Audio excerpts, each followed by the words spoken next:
Super fresh at hot off the press. Artista update para sa inyong mga beshi.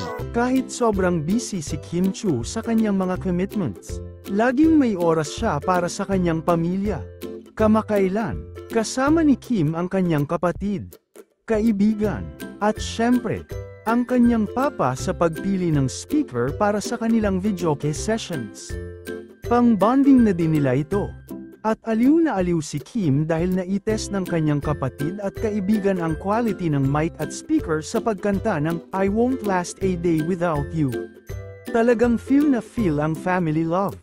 Nakakatuwang isipin na kahit saan pa man abutin ng kanilang schedules, hindi pa rin nawawala ang oras para sa isa't isa. Hindi pinalampas ni Kim ang pagkakataon na makipagkulitan at makipag-bonding sa kanyang mga mahal sa buhay. Bukod sa quality time, isang malaking katuwaan para sa kanila ang pagkanta at pagtawa ng sabay-sabay. Talagang ramdam ang pagmamahal at suporta sa bawat isa.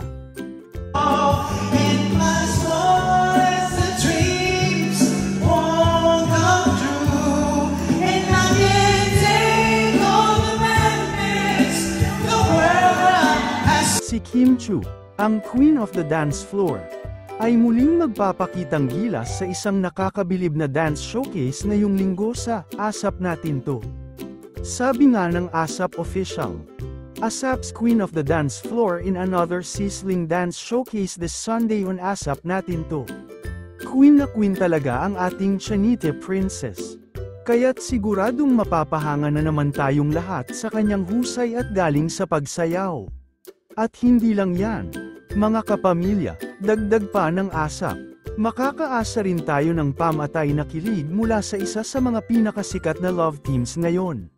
Talagang di makakalgites sa pamatay na kilig na hatid nina Kim at Paulo sa linggo.